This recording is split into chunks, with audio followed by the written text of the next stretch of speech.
और स्वागत है आप सबका द ह्यूमैनिटीज जंक्शन में। आज हम एक ऐसी कहानी के बारे में बात करने जा रहे हैं जिसने अपने वक्त में तूफान खड़ा कर दिया था। इस्मत चुगताई की मास्टरपीस लिहाफ यानी द क्विल्ट। ये कहानी सिर्फ एक स्टोरी नहीं है बल्कि एक ऐसी आवाज़ है जो कई सालों तक दबी हुई थी। इस कहानी का सबसे इंटरेस्टिंग एस्पेक्ट है इसका पर्सपेक्टिव। इस्मत चुगताई ने ये कहानी एक छोटी बच्ची की नज़र से लिखी है। ये बच्ची जो बहुत अग्रेसिव और लड़ाकू है, हमेशा अपने भाइयों और उनके दोस्तों से लड़ाई करती रहती है। उसकी अम्मा इससे परेशान होकर उसे एक वीक के लिए अपनी अडॉप्टेड सिस्टर बेगम जान के घर छोड़ देती हैं। ये इस बच्ची के लिए एक सिवियर पनिशमेंट है क्योंकि उसके पास वहाँ लड़ने के लिए कोई नहीं है। इसी सज़ा के दौरान वो एक ऐसे राज का हिस्सा बन जाती है जो उसके दिमाग पर एक गहरा निशान छोड़ देता है। बेगम जान एक बहुत ही खूबसूरत पतली दुबली लड़की थी जिनकी शादी एक नवाब से हुई थी। नवाब को बहुत वर्चुअस माना जाता था। लोग कहते थे कि उन्होंने कभी किसी नॉच गर्ल या प्रोस्टिट्यूट को अपने घर में नहीं बुलाया, लेकिन उनकी एक अजीब हॉबी थी। वो अपने घर में young, fair and slender wasted boys रखते थे जिनका पूरा खर्चा उठाते थे। शादी के बाद नवाब ने बेगम जान को अपनी दूसरी पोजेशंस की तरह भूल दिया। इस एकांत और उदासी में बेगम जान बिल्कुल मुरझा गईं। उन्होंने अपने नवाब का प्यार वापस पाने के लिए जादू टोना, तावीज़ और यहाँ तक कि कुरान का पाठ भी करवाया, लेकिन one cannot draw blood from a stone. नवाब ने 1 इंच भी परवाह नहीं की और बेगम जान का दिल टूट गया। वो अकेली रह गईं और उनके जिस्म में भी दर्द रहने लगा। तब उनकी जिंदगी में खुशी की एक किरण लाती हैं उनकी मेड रब्बू। रब्बू जो बेगम जान से बिल्कुल अलग थी। जहां बेगम जान मार्बल वाइट थी, वहीं रब्बू उनके मुकाबले डार्क एज बेगम जान वॉज फेयर थी। रब्बू का शरीर थोड़ा मोटा था और उसके हाथ छोटे पर बहुत एजाइल थे। रब्बू ने बेगम जान को एक स्पेशल ऑयल मसाज से जिंदा किया। ये मसाजेस इतने ज़रूरी थे कि उनके लिए ये लाइफ्स नेसेसिटीज से भी ज़्यादा इम्पॉर्टेंट हो गए थे। बाकी मेड्स रब्बू से बहुत जलते थे। वो उसके बारे में गॉसिप करते और उसे विच कहते थे। रब्बू और बेगम जान का रिश्ता उनके लिए गॉसिप का सब्जेक्ट था। जब छोटी बच्ची बेगम जान के रूम में सोती है तो उसकी मुलाकात उस लिहाफ से होती है।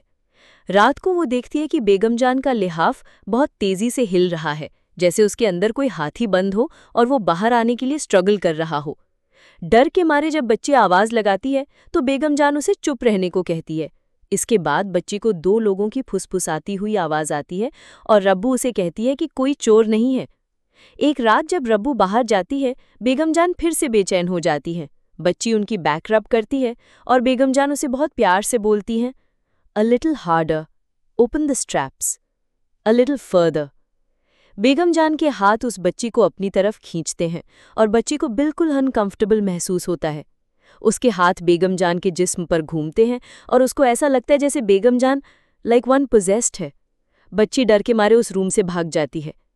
रब्बू के वापस आने पर छोटी बच्ची का डर और भी बढ़ जाता है। वो लिहाफ को दोबारा एलिफेंट की तरह हिलते हुए देखती है। अब की बार वो डर से सहमी हुई थी, लेकिन उसने उस राज को जानने का फैसला कर लिया था। उसे लगता है कि बेगम जान और रब्बू कोई टेस्टी पिकल खा रहे हैं क्योंकि उसे एक स्लर्पिंग साउंड सुनाई देती है। लेकिन जब वो हिम्मत करके लाइट ऑन करती है तो लिहाफ के अंदर का हाथी एकदम से गायब हो जाता है। Somersaulted inside the quilt which deflated immediately.